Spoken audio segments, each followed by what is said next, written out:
If your doctor recently told you that you have protein in your urine, you're probably wondering, should I be worried?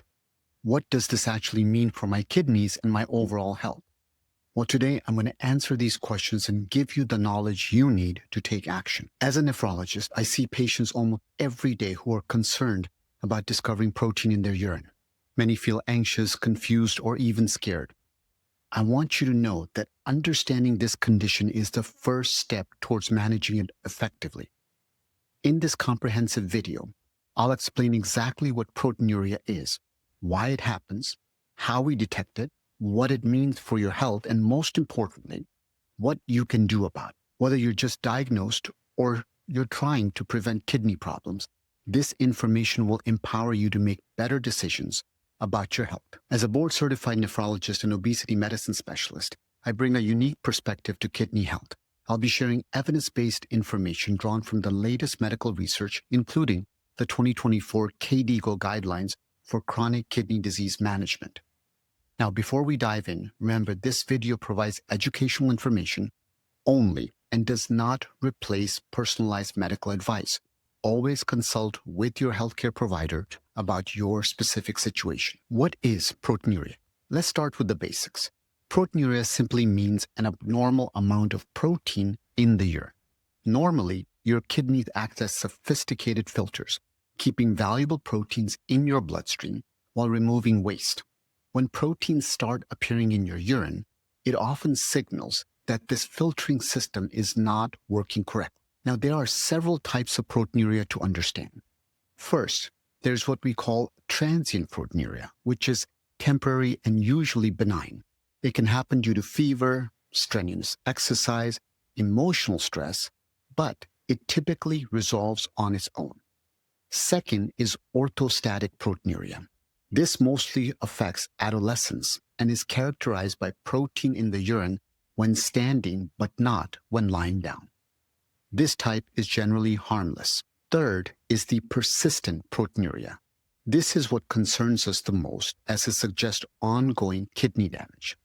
This type requires medical management and proper attention. All right, how do we measure protein in the urine? The most common methods are urine albumin to creatinine ratio. This is the preferred testing for detecting albuminuria, especially in the early stages. Remember, albumin is one type of protein. It's a simple spot check that doesn't require 24-hour urine collection. Then there's the urine protein to creatinine ratio that measures total protein rather than just albumin. The traditional 24-hour urine collection remains the reference standard, but it's not as convenient. Simple dipstick tests at your doctor's office can help with initial screening, but require confirmation with more precise lab tests. So, what is considered normal? Well, generally, proteinuria is diagnosed when urine protein exceeds 150 milligrams per day. For the albumin to creatinine ratio specifically, less than 30 milligrams per gram is normal. 30 to 300 milligrams per gram indicates microalbuminuria, which is an early sign of kidney damage, and greater than 300 milligrams per gram signifies macroalbuminuria, suggesting more significant kidney problems. Now, these numbers matter because they help determine both the diagnosis and the treatment approaches. Why does proteinuria happen? The most common cause or the most common source of proteinuria is damage to the glomeruli. These are the kidney's primary filtering units. Think of glomeruli as incredibly intricate sieves, which have very precise openings. When these structures are damaged, they allow proteins to leak through and go through that barrier. Now, the conditions that cause this type of damage include things like diabetes. So in other words, diabetic kidney disease, which is the leading cause in adults. There are various forms of glomerulonephritis, which is inflammation of the glomeruli. There are autoimmune conditions like lupus nephritis, high blood pressure or hypertensive kidney damage. And then, of course, there are genetic causes like Alport syndrome. Beyond the glomeruli, though, damage can also occur in the kidney tubules. Normally, any small proteins that do pass through the glomeruli are ending up to be absorbed by the tubules. So then when the tubules are injured, this secondary reabsorption fails. And causes of tubular type of protein in the urine include acute tubular necrosis, or ATN, tubulointerstitial nephritis. Medications can do it, so medication toxicity. And there are always certain genetic disorders that can cause both glomerular and tubular proteinuria. Finally, there's a third major category, and this category is called overflow proteinuria. This happens when there's an excessive production of proteins in your bloodstream, so many that even healthy kidneys can't keep them from spilling into the urine. Now, some of these examples are multiple myeloma, producing Bence-Jones proteins. There's rhabdomyolysis, which is a breakdown of muscle, releasing myoglobin. And then there's hemolysis, releasing hemoglobin. To understand this visually, imagine your kidney's filtering system as a sophisticated coffee filter. Normally, it keeps the coffee grounds in while letting the liquid, which is waste and water in this case, pass through. In proteinuria, that filter becomes damaged or overwhelmed, and this allows those valuable proteins to leak through. All right, so why does protein in the urine, or proteinuria, matter? Well, proteinuria isn't just a laboratory finding. It's one of the earliest and most important markers of kidney damage. Research consistently shows that high levels of proteinuria strongly predict faster progression to end-stage kidney disease. According to recent studies, a 4-fold increase in albumin to creatinine ratio is associated with more than a 3 times higher risk of developing end-stage kidney disease. Then there's cardiovascular risk. Perhaps surprisingly, proteinuria is also a powerful predictor of heart events. The relationship between kidney and heart health is remarkably strong. Even mild increases in urine protein levels are independently associated with increased risk of heart attack, stroke, and death from cardiovascular causes. This connection exists even in people without diabetes or high blood pressure. Here's something crucial to understand. Proteinuria isn't just a sign of kidney damage. It actually contributes to further kidney damage. The proteins that leak into the kidney tubules are toxic to these structures, causing inflammation and scarring that progressively worsen kidney function. This creates this damaging cycle where more protein leakage leads to more kidney damage, which causes even more protein leakage. I want to emphasize that even microalbuminuria, small amounts of protein in the urine that wouldn't be detected by some of the older tests, significantly increases health risks. In patients with diabetes, microalbuminuria is associated with nearly twice the risk of all-cause mortality and cardiovascular death. This is why early detection and monitoring are so important. Now, I understand how concerning these risks might sound, but I want to reassure you that identifying proteinuria early gives us an incredibly valuable opportunity to intervene before any serious damage occurs. Knowledge truly is power when it comes to protecting your kidney health. Let's talk about signs and symptoms. In the early stages, proteinuria typically causes no noticeable symptoms. This is why routine screening is so important, especially if you have risk factors like diabetes, high blood pressure, excess weight, or a family history of kidney disease. As protein loss increases, though, you might notice foamy or bubbly urine is often the earliest visible sign. This happens because protein changes the surface tension of urine. It's similar to how soap creates bubbles. Edema, swelling, particularly around the eyes in the morning or in the ankles and feet later in the day, is another sign. This occurs because proteins that normally help keep fluid in your bloodstream are being lost. This allows fluid to leak into surrounding tissues. With significant proteinuria, especially in conditions like nephrotic syndrome, you might experience unexplained weight gain from fluid retention, fatigue and weakness, loss of appetite, and increased susceptibility to infections. However, it's important to remember that many people with proteinuria, even at concerning levels, have no symptoms at all. When to see a doctor? You should see a doctor promptly if you notice persistent foamy urine, unexplained swelling, or if you have risk factors for kidney disease like diabetes or hypertension. Even without symptoms, regular checkups are important if you have these risk factors. Let's dive into the evaluation of proteinuria.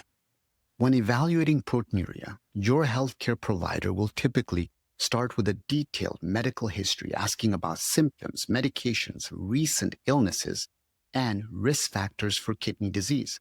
They'll do a physical examination checking for signs like elevated blood pressure, swelling in the legs, and then, of course, they will order laboratory tests to confirm the presence of protein in your urine and evaluate your kidney function. Now, the most common lab tests include a urinalysis to check for protein and other abnormalities, a urine albumin to creatinine ratio, and or a urine protein to creatinine ratio. I always check both because albumin is one type and protein covers all the different types, so you don't want to miss, for example, overflow proteinuria. According to the 2024 KDIGO guidelines, a urine albumin and urine protein to creatinine ratio, along with a urinalysis, are the preferred initial tests. Now, blood tests to measure kidney function include electrolytes, serum creatinine, blood urea nitrogen, and we calculate an estimated glomerular filtration rate from the measurement of blood creatinine. Once we have these basics, then we may need to check for additional things that are linked to protein in the urine, such as diabetes, lupus, multiple myeloma, and so forth, and your doctor would tell you all about it. When it comes to imaging, a kidney ultrasound to evaluate kidney size and structure and check for obstruction or masses is then done. In some cases, imaging like CT scans or MRIs might be needed, but I always try to minimize any radiation to my patients by trying to do ultrasounds. Now, in certain situations, particularly when the cause isn't clear or when there's a whole lot of proteinuria that I can't explain and I see a decline in kidney function, I recommend doing a kidney biopsy. Now, this involves taking a small sample of kidney tissue from your kidney for microscopic examination to determine the exact cause of the protein leakage. Now, once again, remember that evaluation should be personalized, should be based on your specific situation, including your age, other medical conditions, and the severity of proteinuria. Not everyone will need every test. All right, how about the treatment and management?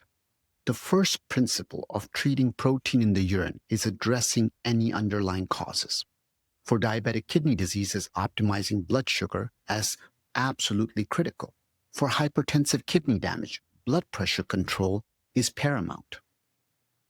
For glomerulonephritis or lupus nephritis, immunosuppressive medications might be needed to calm down the disease. And then all the other conditions we've talked about so far, they all have their own targeted treatments. Now, several medications have been proven beneficial for reducing protein in the urine.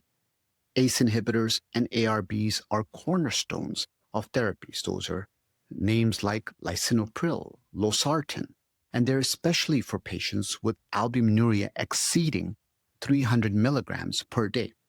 These medications, they reduce the pressure within the kidney filtering units and directly decrease protein leakage. Now, for patients with diabetes, SGLT2 inhibitors like empagliflozin, which is a brand name is Jardiance, have shown remarkable benefits in reducing protein in the urine and slowing kidney disease progression.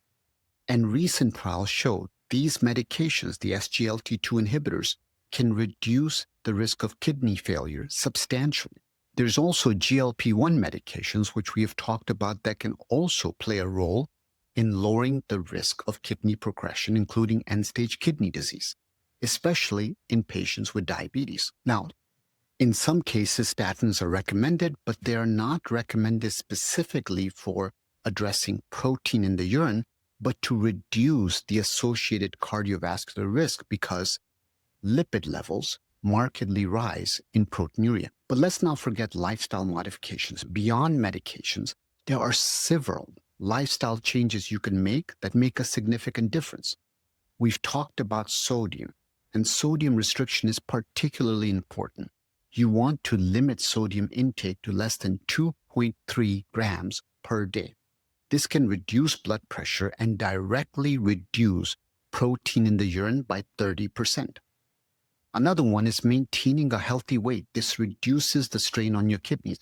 Even modest weight loss can reduce your overall risk, significantly improve proteinuria, and overall delay the progression of kidney disease.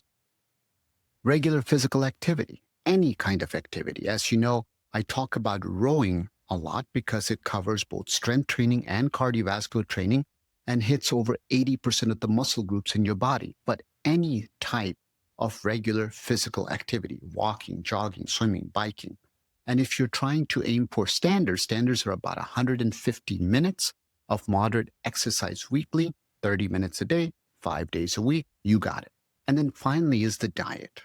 As you know, a diet that's rich in fruits, vegetables, whole grains, in other words, a plant-predominant diet that limits processed foods is vital for blood pressure and reduces overall inflammation. In terms of monitoring, remember, ongoing monitoring is essential to track your progress. You need regular testing of urine protein levels to assess the response to treatment. Got to monitor that blood pressure because high blood pressure or hypertension and protein in the urine are closely linked. You need kidney function tests to ensure your kidney health is stable or improving. And the frequency of monitoring depends on the severity of your condition and the response to treatment. Now, I know that lifestyle changes can be hard, especially changing your diet. Just remember, start with small, sustainable changes rather than trying to transform everything all at once. Remember that even modest improvements can yield significant benefits for your kidney health. But most importantly, remember, learn to love yourself and know that you are worth it. All right, let's summarize the key takeaways of what we've covered today. 1, proteinuria is an abnormal amount of protein in the urine and serves as an important marker of kidney health. Number 2, it comes in different types, from temporary harmless forms to persistent proteinuria that requires medical attention.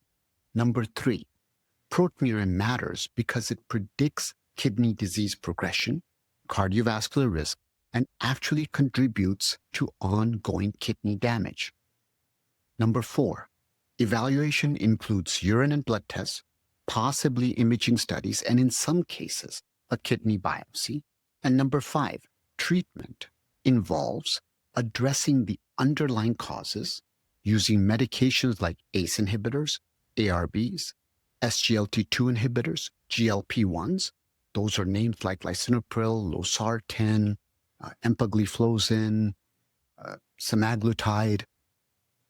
And it also involves lifestyle modifications such as sodium restriction and maintaining a healthy weight. Now, here are some practical takeaways. If you have risk factors for kidney disease, particularly diabetes or hypertension, ask your doctor about screening for proteinuria. And if you've been diagnosed with proteinuria, work closely with your healthcare team to understand the cause and develop a treatment plan that's individualized to you. Please be consistent with medications, especially the ACE inhibitors or ARBs, which are proven to reduce protein in the urine and protect kidney function. It's always important. Lifestyle, lifestyle, lifestyle.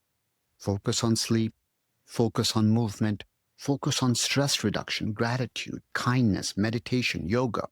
Focus on a whole food, plant-predominant diet as much as possible. And make sure to keep all your follow-up appointments, even if you feel well. Because remember, early proteinuria and even middle and later stages sometimes have no symptoms. Now, I want to leave you with an empowering. Proteinuria is often one of the earliest detectable signs of kidney problems. Identifying it gives you the opportunity to take action before significant damage occurs. With proper management, many people with proteinuria can preserve their kidney function, even improve it, and live healthy, fulfilling lives. In my years of practice, I've seen countless patients successfully manage proteinuria and maintain good kidney health through a combination of medications, lifestyle changes, and regular monitoring. Your diagnosis is not a definitive forecast of your future kidney health. Your actions from this point forward matter tremendously. Thank you for taking the time to learn about this important aspect of your health. Knowledge truly is power when it comes to kidney care. Please share this video with anyone who might benefit from this information. Remember to practice kindness, both towards others and towards yourself as you navigate your health journey. I'm Dr. Sean Hashmi, and I'm here to support you every step of the way. If you found this video helpful, please hit that like button and subscribe button to stay updated on evidence-based kidney health information and general wellness. Check the description below for links related to videos and resources. Take care of your kidneys, and they'll take care of you.